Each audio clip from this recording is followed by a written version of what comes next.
चलिए देखते हैं जियोग्राफी के एनसीईआरटी क्लास 8 के 4th चैप्टर है। चैप्टर के नाम है कृषि। कहानी से स्टार्ट होता है। गुरप्रीत, मधु और टीना एक गांव से गुजर रहे थे और वहां उन लोगों ने एक किसान को खेत की जुताई करते हुए देखा। किसान ने उन लोगों से कहा कि वह गेहूं की बुआई करने जा रहा है और मृदा को अधिक उपजाऊ बनाने के लिए अभी खाद डाला है। और उसने बच्चे से कहा कि गेहूं मंडी में अच्छी कीमत पर बिकेगा व जहाँ से उसे आटे में परिवर्तित करके कारखानों में डबल रोटी और बिस्किट बनाने के लिए ले जाया जाएगा। उसके बाद पौधे से परिकृष्ट उत्पादन तक के रूपांतर में 3 प्रकार की आर्थिक क्रियाएं सम्मिलित हैं। ये प्राथमिक, द्वितीयक और तृतीयक क्रियाएं हैं। प्राथमिक क्रियाएं के अंतर्गत उन सभी क्रियाओं को शामिल किया जाता है जिनका संबंध प्राकृतिक संसाधन के उत्पादन और निष्कर्षण से है। कृषि है, इसमें मत्स्य और संग्रहण करके अच्छे उदाहरण हैं। उसके बाद संग्रहण इनके सबसे अच्छे उदाहरण हैं। तृतीयक क्रियाएं इन संसाधनों के प्रसंस्करण से संबंधित है। इस्पात, विनिर्माण, डबल रोटी पकान और कपड़ा बुनना इस क्रियाओं के उदाहरण हैं। तृतीय क्रियाएं के प्राथमिक और द्वितीयक तृतीयक क्षेत्र की सेवा कार्यों द्वारा सहयोग प्रदान करती है। यातायात, व्यापार, बैंकिंग, बीमा और विज्ञान तृतीय क्रियाओं के उदाहरण है। कृषि एक प्राथमिक क्रिया है और इसमें फसलों, फलों, सब्जियों, फूलों को उगाना और पशुधन पालन इसमें शामिल है। विश्व में 50% लोग कृषि से संबंधित क्रियाओं से संलग्न हैं। भारत की 2/3 जनसंख्या अब तक कृषि पर निर्भर है। शब्द उत्पत्ति के बारे में देखें। एग्रीकल्चर शब्द की उत्पत्ति लैटिन शब्द एगर या एग्रे जिसका अर्थ मृदा और कल्चर जिसका अर्थ कृषि करने से हुई है। तो अनुकूल स्थलाकृति मृदा और जल वायु कृषि क्रियाकलाप के लिए अनिवार्य है जिससे भूमि पर फसलें उगाई जाती है। कृषिगत भूमि कहलाती है। और आप मानचित्र में देख सकते हैं कि कृषि क्रियाकलाप विश्व के किन्हीं प्रदेशों में संकेंद्रित है जहाँ फसल उगाने के लिए उपयुक्त कारक विद्यमान हो। और उसके बाद कृषि तंत्र के बारे में देखें तो क्या आप जानते हैं, इसके पहले क्या आप जानते हैं कि एग्रीकल्चर यानी कृषि मृदा की जुताई, फसलों को उगाना और पशुपालन का विज्ञान एवं कला है। इसे खेती भी कहते हैं। उसके बाद सेरीकल्चर यानी रेशम उत्पादन, रेशम के कीटों का वाणिज्यिक पालन, यह कृषक की आय में पूरक हो सकता है। उसके बाद फिशिकल्चर यानी मत्स्य पालन कहते हैं। विशेष रूप से निर्मित तालाबों और पोखरों में मत्स्य पालन होता है। उसके बाद है विटीकल्चर यानी दक्षा कृषि, ये अंगूरों की खेती के लिए कहा जाता है। उसके बाद हॉर्टिकल्चर है यानी उद्यान कृषि, ये वाणिज्यिक उपयोगों के लिए सब्जी, फूलों और फलों को उगाया जाता है। कृषि तंत्र देखिए, कृषि या खेती को एक तंत्र के रूप में देखा जा सकता है। इससे के महत्वपूर्ण निवेश बीज, उर्वरक, मशीनरी और श्रमिक है। जुताई, बुआई, सिंचाई, निराई और कटाई इसकी कुछ प्रक्रियाएं हैं। और इस तंत्र के निर्गत के अंतर्गत फसल, ऊन, डेयरी और कुक्कुट उत्पाद आते हैं। कृषि के प्रकार देखें तो विश्व में कृषि विभिन्न तरीके से की जाती है। भौगोलिक दशाओं, उत्पादन की मांग, श्रम और प्रौद्योगिकी के स्तर के आधार पर कृषि 2 मुख्य प्रकारों में वर्गीकृत की जा सकती है। ये है निर्वाह कृषि और वाणिज्यिक कृषि। निर्वाह कृषि देखें तो इस प्रकार की कृषि कृषक परिवार की आवश्यकताओं को पूरा करने के लिए की जाती है। पारंपरिक रूप से कम उपज प्राप्त करने के लिए निम्न स्तरीय प्रौद्योगिकी और पारिवारिक श्रम का उपयोग किया जाता है। निर्वाह कृषि को पुनः गहन निर्वाह कृषि और आदिम निर्वाह कृषि में वर्गीकृत की जा सकती है। गहन निर्वाह कृषि में किसान एक छोटे भूखंड पर साधारण औजार और अधिक श्रम से खेती करता है। अधिक धूप वाले दिनों में युक्त जलवायु और उर्वर मृदा वाले खेत में एक वर्ष में 1 से अधिक फसलें उगाई जा सकती है। चावल मुख्य फसल होती है और अन्य फसलों में गेहूं, मक्का, दलहन और तिलहन शामिल है। गहन निर्वाह कृषि दक्षिण पूर्वी और पूर्वी एशिया के सघन जनसंख्या वाले मानसूनी प्रदेशों में प्रचलित है। और आदिम निर्वाह कृषि में स्थानांतरित कृषि और जलवासी पशुचारण शामिल है। स्थानांतरित कृषि अमेजन वेसिनी के सघन वन क्षेत्रों, उष्णकटिबंधीय अफ्रीका और दक्षिण पूर्व एशिया और उत्तर पूर्वी भारत के भागों में प्रचलित है। ये भारी वर्षा और वनस्पति के तीव्र पुनर्जनन वाले क्षेत्र हैं और वृक्षों को काटकर और जलाकर भूखंड को साफ किया जाता है। तब राख को मृदा में मिला दिया जाता है तथा मक्का, रतालू, आलू और कसाव जैसे फसलों को उगाया जाता है और भूमि की उर्वरता की समाप्ति के बाद वह भूमि छोड़ दी जाती है और कृषक नए भूखंड पर चला जाता है। स्थानांतरित कृषि को कर्तन एवं दहन कृषि के रूप में भी जाना जाता है। क्या उसके बाद रोचक तथ्य है जैविक कृषि। तो इस प्रकार की कृषि में रासायनिक खादों के स्थान पर जैविक खाद और प्राकृतिक कीटनाशक का उपयोग किया जाता है। फसलों का उत्पादन बढ़ाने के लिए कोई आनुवांशिक रूपांतरित नहीं किया जाता है। क्या आप जानते हैं कि स्थानांतरित कृषि विश्व के विभिन्न भागों में विभिन्न नामों से जानी जाती है। जैसे झूमिंग ये उत्तर पूर्वी भारत में जाना जाता है, मिल्पा ये मैक्सिको में इस नाम से जाना जाता है, रोका ये ब्राजील में, उसके बाद लदांग ये मलेशिया में जाना जाता है। चलवासी पशुपालन देखें। चलवासी पशुपालन सहारा के अर्ध शुष्क अवर शुष्क प्रदेशों में, मध्य एशिया और भारत के कुछ भागों जैसे राजस्थान तथा जम्मू और कश्मीर में प्रचलित है। इस प्रकार की कृषि में पशु चालक अपने पशुओं के साथ चारे और पानी के लिए एक स्थान से दूसरे स्थान पर निश्चित मार्गों में घूमते हैं और इस प्रकार की गतिविधि जलवायु बाधाओं और भूभाग की प्रतिक्रिया स्वरूप उत्पन्न होती है। पशु चालक मुख्यतः भेड़, ऊंट, मवेशी, याक और बकरियां पाले जाते हैं और ये पशु चालक और उनके परिवार के लिए दूध, मांस, ऊन, खाल और अन्य उत्पाद उपलब्ध कराते हैं। वाणिज्यिक कृषि क्या है। वाणिज्यिक कृषि में फसल उत्पादन और पशुपालन बाजार में विक्रय हेतु किया जाता है और इसमें विस्तृत कृषि क्षेत्र और अधिक पूंजी का उपयोग किया जाता है। अधिकांश कार्य मशीनें के द्वारा किया जाता है। वाणिज्यिक कृषि में वाणिज्यिक अनाज कृषि, मिश्रित कृषि और रोपण कृषि शामिल है।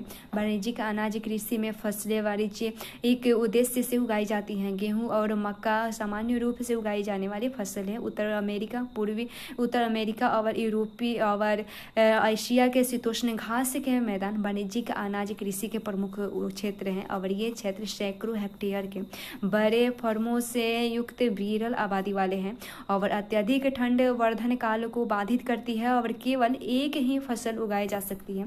मिश्रित कृषि देखें तो मिश्रित कृषि में भूमि का उपयोग भोजन और चारे की फसलें उगाने और पशुधन पालन के लिए किया जाता है। यह यूरोप, पूर्वी संयुक्त राज्य अमेरिका, अर्जेंटीना, दक्षिण पूर्वी ऑस्ट्रेलिया, न्यूजीलैंड और दक्षिण अफ्रीका में प्रचलित है। रोपण कृषि देखें। रोपण कृषि वाणिज्यिक कृषि का एक प्रकार है जहां चाय, कहवा, काजू, रबर, केला अथवा कपास की एकल फसल उगाई जाती है और इसमें बृहद पैमाने पर श्रम और पूंजी की आवश्यकता होती है। उत्पादन का प्रसंस्करण खेतों पर ही या निकट के कारखानों में की जा सकती है। इस प्रकार इस कृषि में परिवहन जाल विकास की अनिवार्यता होती है। रोपण कृषि के मुख्य क्षेत्र विश्व के उष्णकटिबंधीय प्रदेशों में पाए जाते हैं। मलेशिया में रबर, ब्राजील में कहवा, भारत और श्रीलंका में चाय इसके कुछ उदाहरण हैं। मुख्य फसलें क्या होती हैं। तो बढ़ती हुई जनसंख्या की आवश्यकताओं को पूरा करने के लिए विविध प्रकार की फसलें उगाई जाती है। फसलें कृषि आधारित उद्योगों के लिए कच्चे माल की आपूर्ति करती है। गेहूं, चावल, मक्का और बाजरा मुख्य खाद्य फसलें हैं। जूट और कपास रेशेदार फसलें हैं। चाय और कहवा मुख्य पेय फसलें हैं। चावल में देखें तो यह विश्व की मुख्य खाद्य फसल है। चावल और यह उष्णकटिबंधीय और उपोष्णकटिबंधीय प्रदेशों का मुख्य आहार है। चावल के लिए उच्च तापमान, अधिक आर्द्रता एवं वर्षा की आवश्यकता होती है। यह फसल चिकायुक्त जलोढ़ मृदा जिसमें जल रोकने की क्षमता हो उसमें सर्वोत्तम ढंग से बढ़ती है। अब चीन चावल उत्पादन में अग्रणी है। इसके बाद क्रमशः भारत, जापान, श्रीलंका और मिस्र है। अनुकूल जलवायु दशाओं जैसे पश्चिम बंगाल और बांग्लादेश में एक वर्ष में 2 से 3 फसलें उगाई जाती हैं। गेहूं के बारे में देखें। गेहूं के वर्धन काल में मध्य तापमान एवं वर्षा और शस्य कर्तन यानी फसल की कटाई के समय तेज धूप की आवश्यकता होती है। इसका विकास सुअप्रवाहित धूमक मृदा में सर्वोत्तम ढंग से होती है। गेहूं संयुक्त राज्य अमेरिका, कनाडा, अर्जेंटीना, रूस, यूक्रेन, ऑस्ट्रेलिया और भारत में विस्तृत रूप से उगाया जाता है। भारत में यह शीत ऋतु में उगाया जाता है। उसके बाद मिलेट के देखें तो ये मोटे अनाज के रूप में भी जाने जाते हैं और कम उपजाऊ तथा बलुई मृदा में उगाई जाती है। ये ऐसी फसल है जिसे कम वर्षा और उच्च से मध्य तापमान तथा सूर्यास्त प्राप्त सूर्य प्रकाश की आवश्यकता होती है। ज्वार, बाजरा और रागी भारत में उगाए जाते हैं। नाइजीरिया, चीन और नाइजर इसके अन्य उत्पादक देश हैं।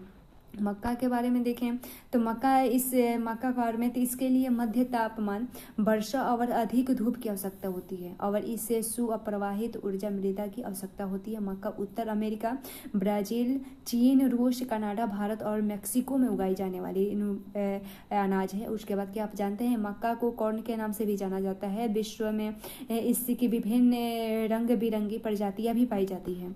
कपास के बारे में देखें तो इसकी वृद्धि के लिए उच्च तापमान, हल्की वर्षा होनी चाहिए। 200 से 210 पला रहित दिन और तेज चमकीली धूप और आवश्यकता होती है कपास के लिए। यह काली और जलोढ़ मृदा में सर्वोत्तम उगती है। वह चीन, संयुक्त राज्य अमेरिका, भारत, पाकिस्तान, ब्राजील और मिस्र कपास के अग्रणी उत्पादक देश हैं और यह सूती वस्त्र उद्योग के लिए महत्वपूर्ण कच्चा माल है।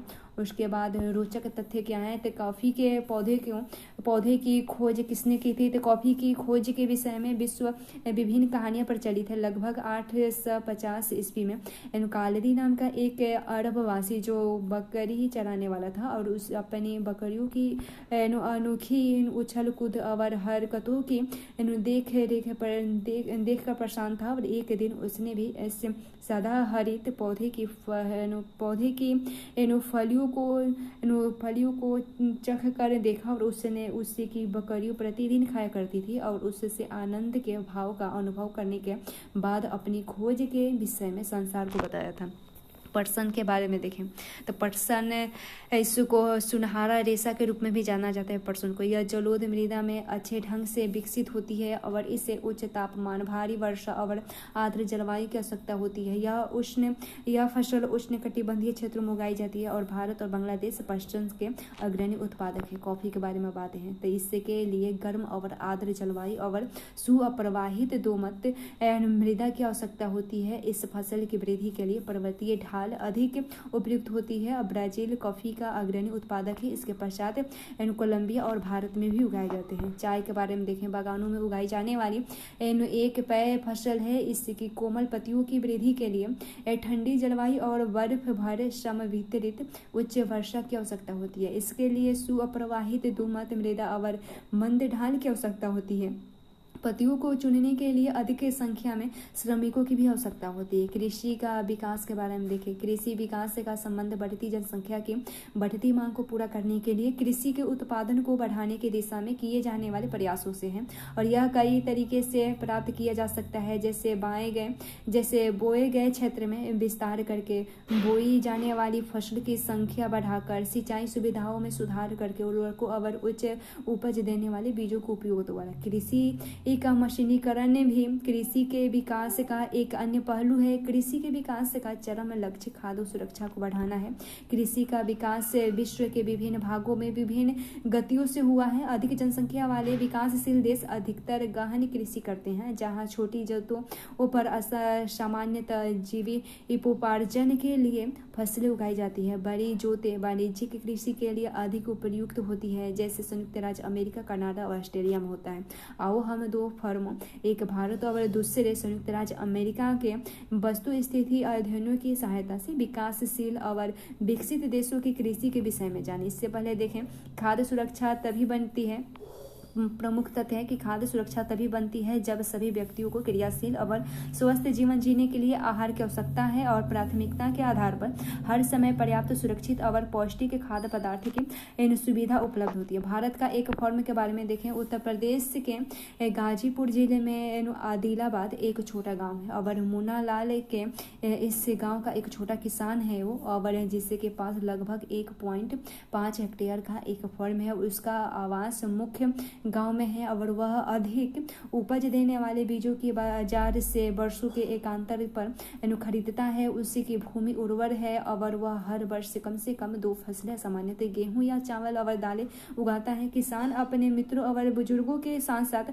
सरकारी कृषि अधिकारियों से कृषि कार्यों के संबंध में सलाह देता है और वह अपने खेत की जुताई के लिए भाड़े पर ट्रैक्टर लेता है। और यद्यपि उसके कुछ मित्र अभी भी बैल से खेतों खेतों को जोतने की परंपरा विधि का प्रयोग करते हैं और समीप के खेत में एक नलकूप है और जिससे वह अपने खेत की सिंचाई के लिए भारे पर लेता है। और मुन्नालाल के पास 2 भैंसें और कुछ मुर्गियां भी है और वह निकट के शहर में स्थित सहकारी भंडार में दूध बेचता है।